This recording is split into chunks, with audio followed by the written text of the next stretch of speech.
Hello student, welcome to my YouTube channel Education. आज हम जो पढ़ने वाले हैं वो पढ़ने वाले हैं क्लास 10th का लाइट का पार्ट 4। आज के इस क्लास में हम डिस्कस करेंगे जो इमेज फॉर्मेशन होता है कॉन्वेक्स मिरर के केस में वो कैसा होता है।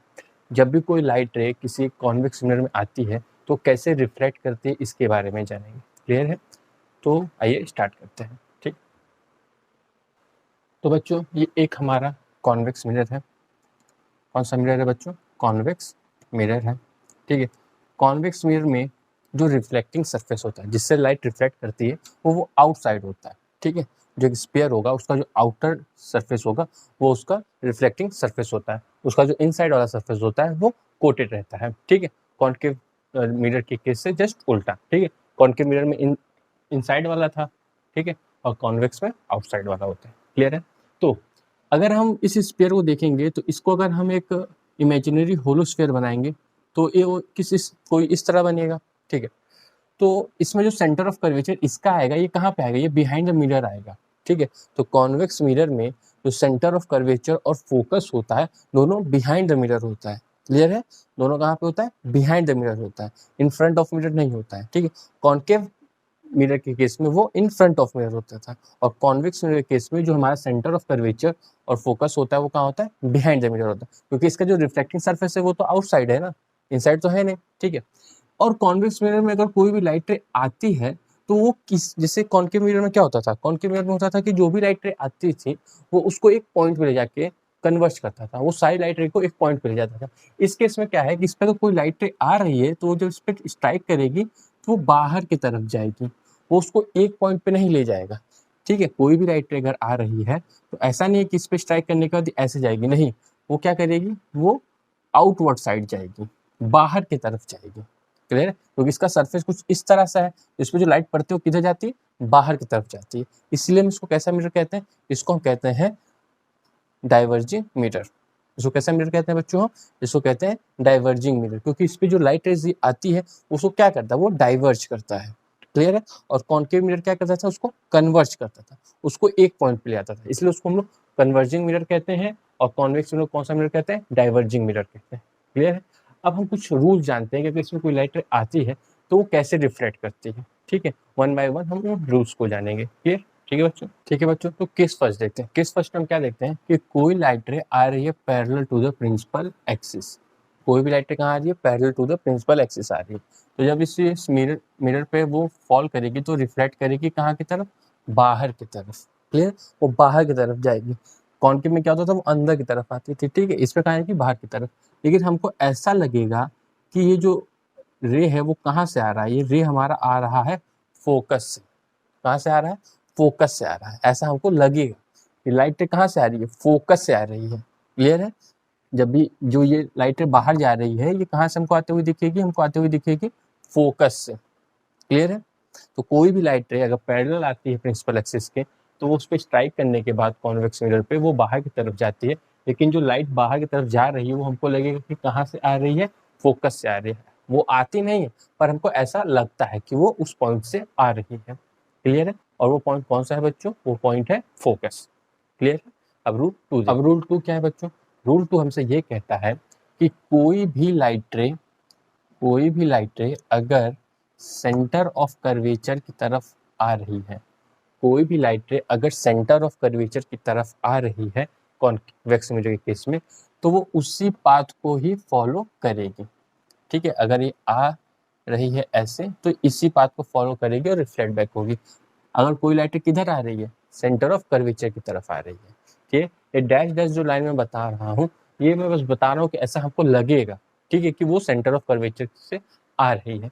तो कोई भी लाइट रे अगर सेंटर ऑफ कर्वेचर पे आती है कॉन्वेक्स मिरर में तो रिफ्लेक्ट किसे करती है? सेम पाथ पे करती है। क्लियर है?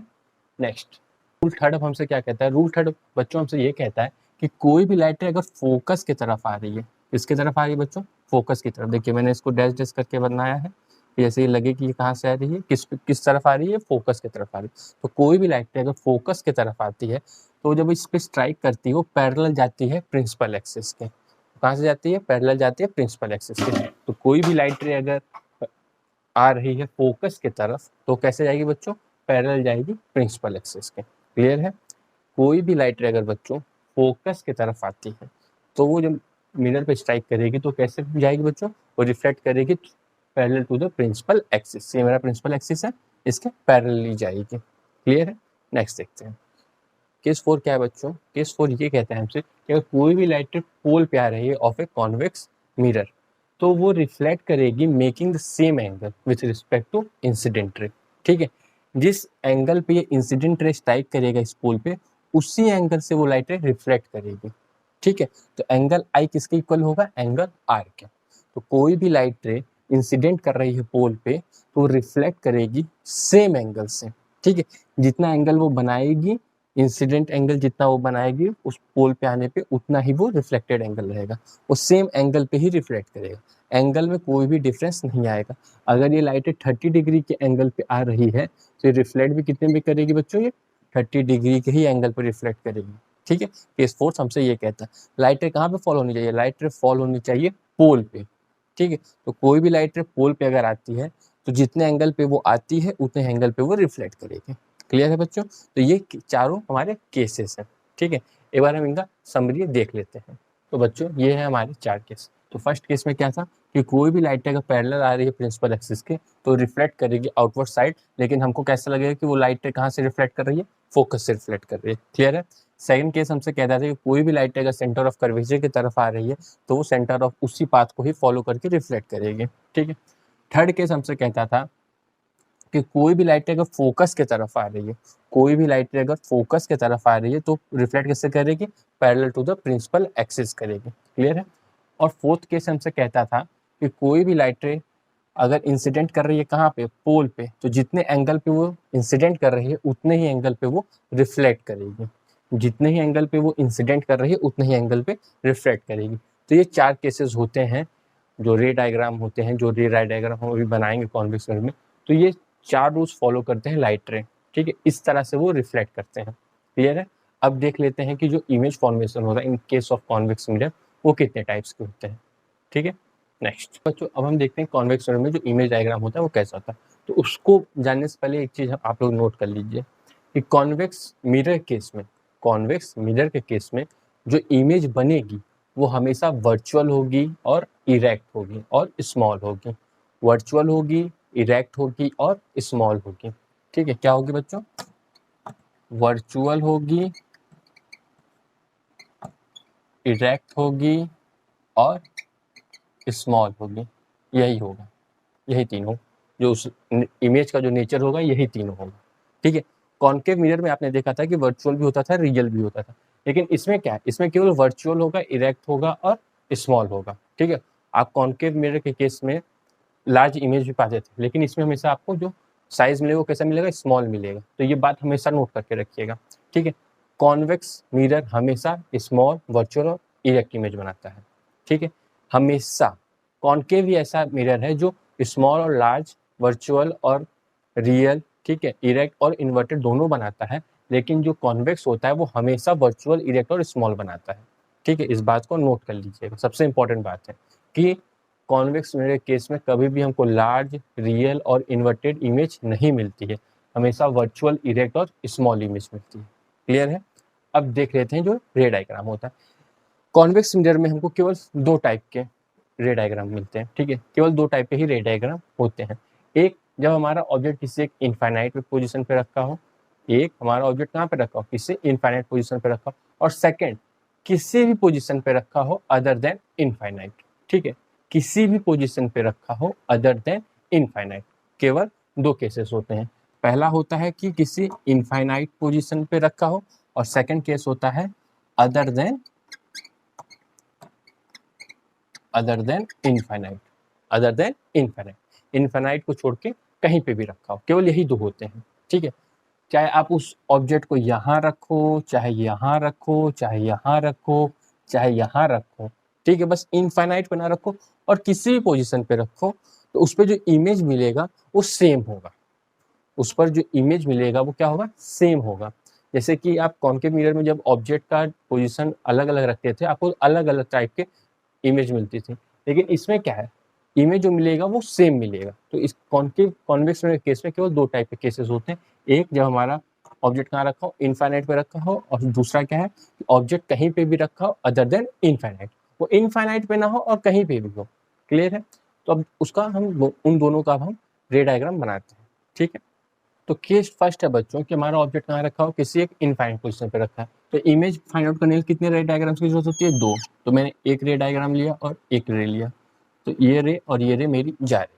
तो कैसे जा रही है, parallel to the principal axis, तो क्या जाएगी, ये बाहर की तरफ जाएगी, दोनों रेस कहाँ जाएंगी, बाहर की तरफ जाएंगी।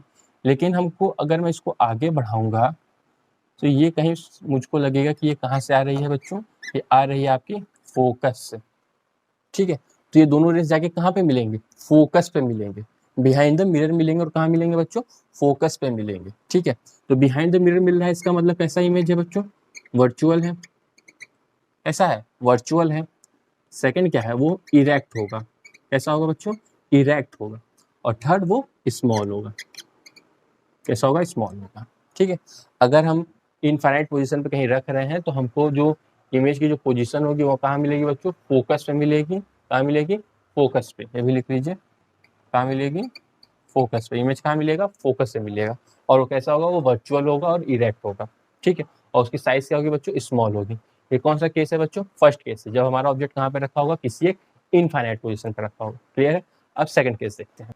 अब बच्चों केस 2 क्या है, केस 2 में बच्चों ये है कि हमारा ऑब्जेक्ट कहाँ रखा हुआ, अदर देन इनफाइनाइट। इनफाइनाइट पे नहीं रखा और कहीं पे रखा है, तो मैंने अपने ऑब्जेक्ट को यहाँ रखा हुआ। ठीक है, तो आपको पता है कि हमको इमेज फाइंड आउट करने में कितने रेस की जरूरत होती है, 2 रेस की। तो पहला रेस जो है वो मैं सेंटर ऑफ कर्वेचर पे ले जाता हूँ। तो अगर कोई भी लाइट अगर इसके सेंटर ऑफ कर्वेचर पे जाती है तो रिफ्लेक्ट कैसे करती है, सेंटर ऑफ कर्वेचर से ही करती है। ठीक है, तो इस तरह से मैंने दिखा दिया कि लाइट रे कहाँ से आ रही है बच्चों, सेंटर ऑफ कर्वेचर से। सेकेंड लाइट रे मैं पास करा रहा हूँ parallel to the principal axis, तो रिफ्लेक्ट कर रहा है। तो जो रिफ्लेक्टेड रे है वो कहाँ से मुझे लगता है आता हुआ, वो हमें लगता है कि वो फोकस से आ रहा है। तो ये दोनों लाइट रे कहीं इस पोजीशन पे मिलेंगी। तो जब इस पोजीशन पे मिलेंगी तो हमारा इमेज यहाँ बनेगा, ये रहा हमारा इमेज। क्लियर है? तो इमेज हमारा कहाँ बना है बच्चों, between P and F, between P and F. तो अगर कोई भी ऑब्जेक्ट हमारा अदर देन इनफाइनाइट पोजीशन पे रखा हो in case of convex mirror, तो उसका इमेज हमको कहाँ मिलेगा, बिटवीन पी एंड एफ मिलेगा। चाहे वो कहीं पे भी रखा हो, चाहे वो यहाँ रखा होता, चाहे वो यहाँ रखा होता, चाहे कहीं पे भी रखा होता, इमेज हमको कहाँ मिलती है, बिटवीन पी एंड एफ मिलती है। और उसकी साइज क्या रहती है, स्मॉल रहती है। हमेशा क्या रहती है, छोटी रहती है। जितना बड़ा ऑब्जेक्ट होता है उससे छोटी ही होती है। ठीक है, और वर्चुअल होती है और इरेक्ट होती है। क्या होती है, वर्चुअल होती है और इरेक्ट होती है। देखिए इसका पोजीशन दोनों क्या है, सेम है। और वर्चुअल क्यों, क्योंकि ये मुझे बिहाइंड द मिरर मिल रहा है, मिरर के पीछे मिल रहा है, आगे तो मुझे मिल नहीं रहा है इमेज। कहाँ मिल रहा है, पीछे मिल रहा है। तो कैसा है, वर्चुअल है। तो पोजीशन कहाँ है बच्चों, बिटवीन पी एंड एफ। ठीक है, और वर्चुअल है और कैसे है बच्चों, इरेक्ट है। और साइज कैसे है बच्चों, स्मॉल है। ठीक है, कॉन्वेक्स में केस में बच्चों दो तरह के रे डायग्राम बनते हैं। पहला, जब हमारा ऑब्जेक्ट किसी इनफाइनाइट पोजीशन पर रखा हो, और दूसरा हमारा ऑब्जेक्ट रखा हो अदर देन इनफाइनाइट। ठीक है, अदर देन इनफाइनाइट। तो हमेशा आप नोट करिएगा कि रे डायग्राम बनाने के लिए कितने रेस की रिक्वायरमेंट होती है बच्चों, 2 रेस की। तो इस केस में भी हमने 2 रेस लिया। एक हमने पास कराया है सेंटर ऑफ कर्वेचर से।